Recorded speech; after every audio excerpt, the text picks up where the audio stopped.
चल दिए और आइए हम भी चलते हैं गोवर्धन भगवान पर्वत की ओर। बढ़िया, जब तक भगवान हम वहाँ पर गोवर्धन भगवान का पूजन करेंगे, हमारे मुख्य यजमान पूजन करेंगे और सभी हमारे जो भैया लोग हैं, सभी भी माता बहनें सभी गोवर्धन भगवान का पूजन करेंगे। उसके बाद में आरती होगी। सभी से हमारा ऐसा निवेदन है, आइए हम चलते हैं गोवर्धन पर्वत की ओर।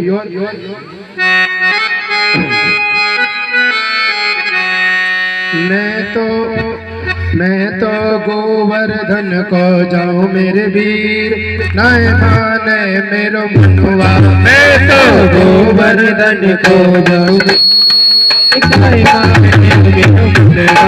मैं तो गोवर्धन को जाऊं मेरे वीर, नाय माने। मैं तो गोवर्धन को जाऊं मेरे माने मेरो मनवा।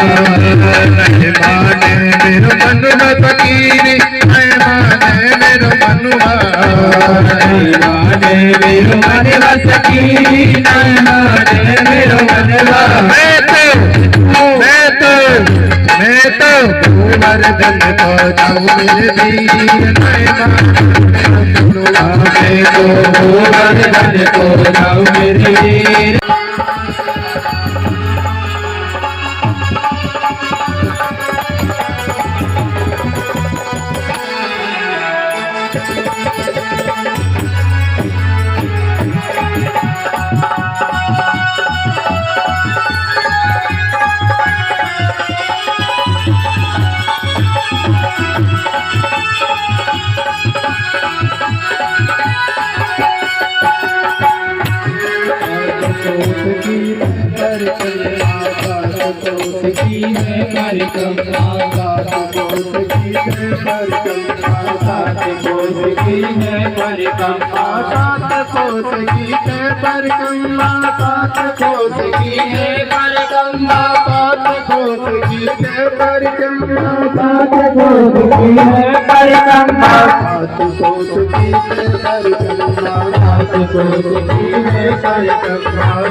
क्या है, कहा कि यमुना जी भी हैं और यहाँ पर गोवर्धन पर्वत भी है, गैया भी है और खूब गायों को चराने के लिए हरी भरी घास भी है। वनम वृंदावनम नामो तसभ्यं नवकाननम गोप गोपी गवां सेव्यं पुण्याद्रण विरुद्धम। बाबा हमारे लिए वृंदावन चलना चाहिए। नंद बाबा बोले वृंदावन है कहाँ? नंद बाबा ने कहा गोकुल से थोड़े आगे चलेंगे, यमुना जी के पार उस तरफ वृंदावन है, आप वृंदावन में रहिए। वृंदावन के पास में निधिवन है, बेलवन है, कामवन है, तालवन है, मधुवन है। वृंदावन में एक से एक वन है, आप वहाँ पर चलिए न बाबा। नंद बाबा ने कहा विशेषता क्या है? बहुत ही प्यारी बात बताई। वृंदावनम गोवर्धनम यमुना फुलानि च भिक्षा शीतमा प्रीति राम मादयोर नृपा। बाबा वृंदावन में यमुना मैया है, यमुना का जल जो पिएगा उसकी प्यास मिटेगी। वृंदावन के पास भगवान गोवर्धन है, 7 कोस का पर्वत है जो साक्षात रूप में भगवान का रूप है।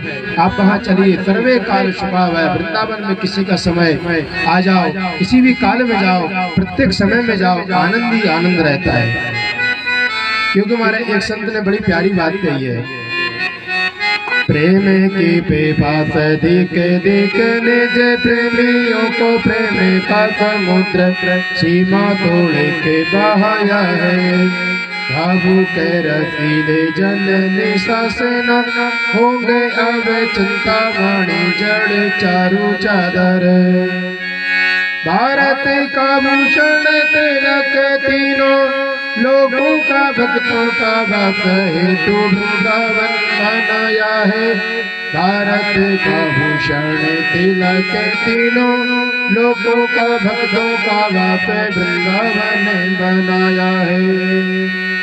भारत का भूषण है, भारत का तिलक है और भक्तों का वास जहाँ होता है वह वृंदावन धाम है।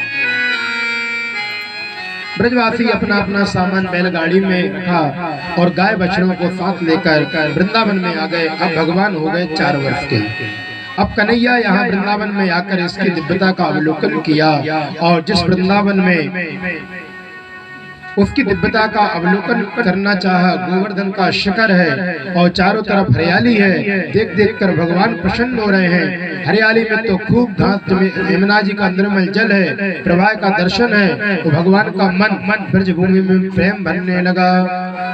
यहाँ पर वृंदावन धाम आ गया, बोल वृंदावन धाम की जय। अब लेकिन आगे क्या होता है, वृंदावन में बहुत सारी लीला भगवान ने करी।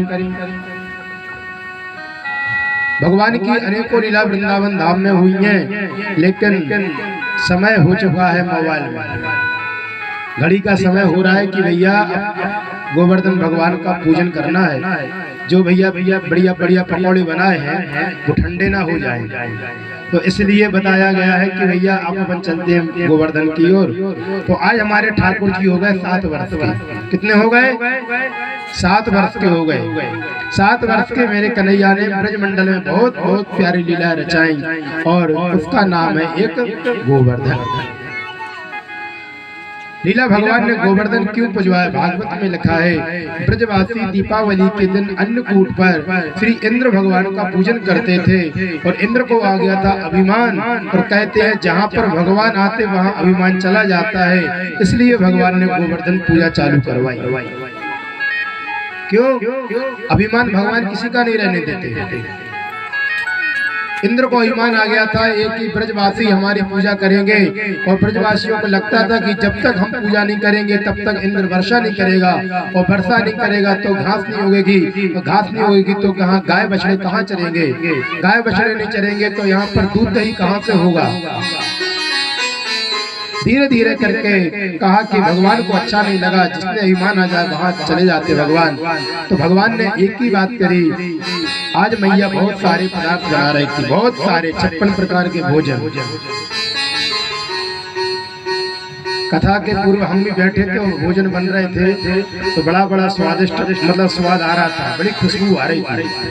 तो हमारे भैया यजमान परिवार ने और भैया जितने लोग भी लाए हुए भगवान की भोग के लाने, तो बड़ा अच्छा पकवान बनाए हैं आपने, बहुत बहुत धन्यवाद आपके लाने कि जो भगवान के भोग में आपने पकवान बनाए। सारे पदार्थ भगवान यहाँ मैया यशोदा बना रही थी, यशोदा जैसी बना रही थी, तो वहाँ पर कन्हैया जी आ गए। कन्हैया जी आए तो माता यशोदा ने वहीं पर रोक दिया, रुको रुको रुको, अंदर नहीं आ सकते। क्यों? कहा कि पकवान बन रहा है, पकवान बन रहा है। कहा तुम यहाँ आओगे तो कहीं पैर मारोगे, कहीं हाथ मारोगे, पूरा पकवान खराब हो जाएगा। जब यहाँ खराब हो जाएगा पकवान तो भगवान को भोग नहीं लग पाएगा, और जब भगवान को भोग नहीं लगेगा तो वर्षा नहीं होगी, और वर्षा नहीं होगी तो भैया घास नहीं होगी, घास नहीं होगी तो भैया दूध नहीं होगा, कहीं गाय नहीं चरेगी, गाय नहीं चरेगी तो दूध नहीं होगा, और दूध नहीं होगा तो मक्खन नहीं बनेगा, और मक्खन नहीं होगा तो मेरा कन्हैया क्या खाएगा। इसलिए कन्हैया तुम रुक जाओ। दूसरी बात, ज्यादा बात नहीं करना चाहिए भोजन में, जितनी ज्यादा बात करोगे उतना भोजन अशुद्ध होता है। क्यों? हमारे मुंह से थूक चटता है, भोजन में गिरता है, जाके भगवान को परोस देते हैं, भगवान तुम भी खा लो जूठा। इसलिए कहा गया है कि पहले मुंह बांध के ही। आज देखते हो भाई साहब बावर्ची लोग पूरा पैक होते हैं तब जाके भोजन बनाते हैं। हमारे लिए प्रयास करना चाहिए कि भोजन बनाते समय मुंह बांध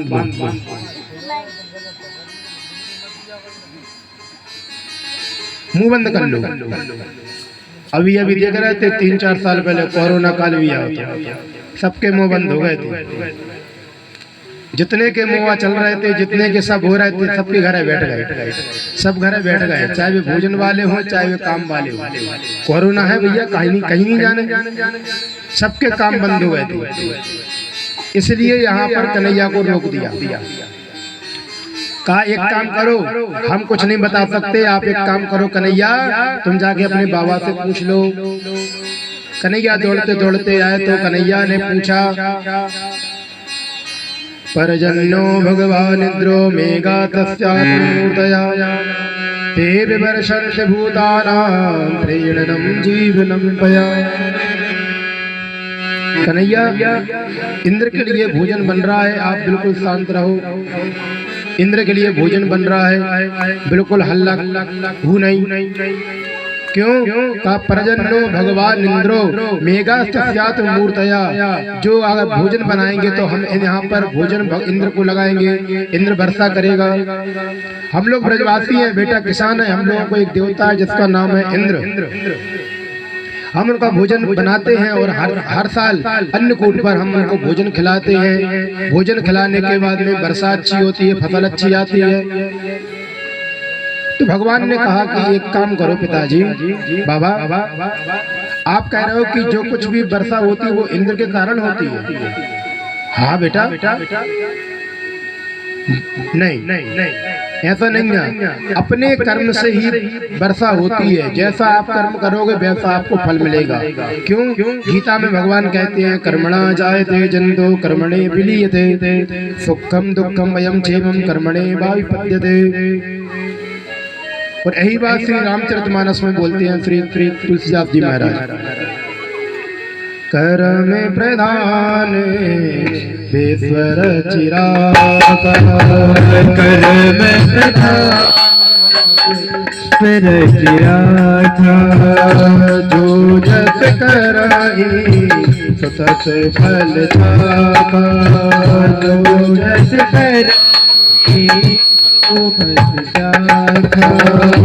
जो जस कराई सो तस फल चापा। कर्म प्रधान विश्व चिराका, जो जस करें तस फल चाका। जैसा कर्म हम करेंगे वैसा हमें देवता फल देता है। कहा कि ठीक है, कर्म का ही फल हमारे लिए प्राप्त होता है। कई प्रकार के दृष्टांत यहाँ समझा गया कि हमारी जो आंख देखती है वो तोड़ती नहीं है, जो तोड़ती है वो रखता नहीं है, चखता नहीं है, चखे के अलावा। जो कहा कि इसलिए कर्म के द्वारा हम जो शरीर के द्वारा कर्म करेंगे, जैसा कर्म करोगे वैसा आपको फल देगा। कर्म किए जा फल की इच्छा न कर रहे इंसान, जैसा कर्म करेगा वैसा फल देगा भगवान। इसलिए इस सूत्र से ही आप कर्म को सुधारिए। और तब नंद बाबा ने एक ही बात कही, बेटा अगर तुम कहते हो तो मैं इंद्र की पूजा नहीं करता हूँ, बताओ किसकी पूजा करनी है? कहा कि सामने देवता है। कौन देवता? कहीं गोवर्धन भगवान। सामने कौन देवता? गोवर्धन महाराज। हे भगवान जी देवता प्रभु में क्षमा करें, मैं अब तक जान रहा था ये पहाड़ पौधे लगे हैं। ये देवता कौन देवता है? कि गोवर्धन। गोवर्धन का अर्थ क्या होता है? कहाँ का? जहाँ गौ कहा गया गोवर्धन, जहाँ पर गौ प्लस मतलब गौधन वर्धन, जहाँ गायों की वृद्धि होती है, घास फूस बढ़ती है, यहाँ पर गौ मतलब होता है इंद्री भी है ना, जो हमारी इंद्रियों को भी प्राप्त कराता है, जो इंद्रियों की वृद्धि कराता है, भगवान की प्राप्ति कराता है, वो गोवर्धन होता है।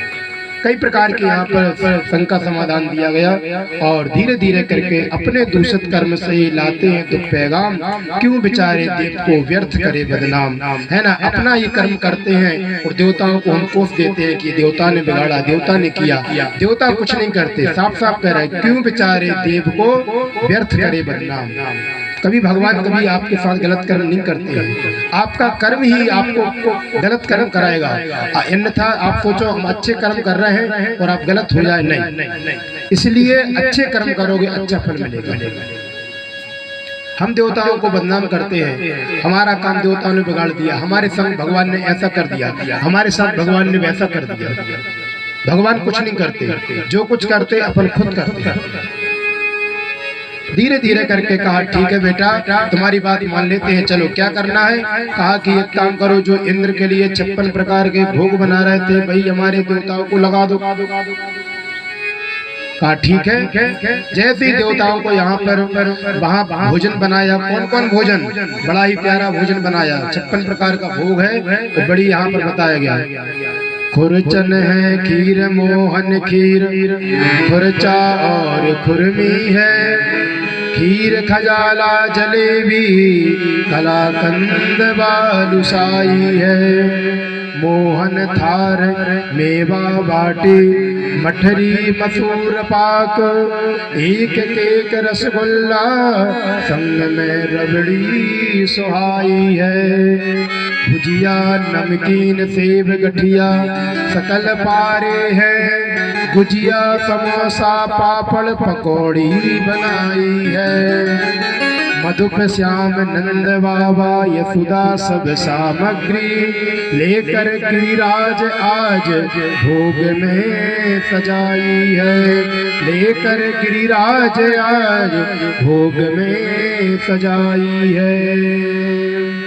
56 प्रकार के भोग लगाए। कई लोग को तो नाम सुन के मुंह में पानी आगा हुई है। जलेबी, कलाकंद, बालूशाही, रबड़ी, कई प्रकार के भगवान को 56 प्रकार में भोग लगे।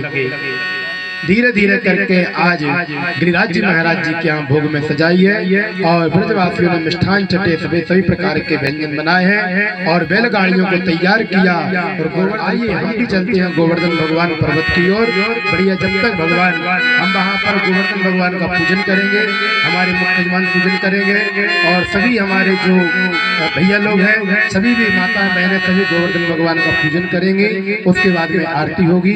सभी से हमारा ऐसा निवेदन है, आइए हम चलते हैं गोवर्धन पर्वत की ओर।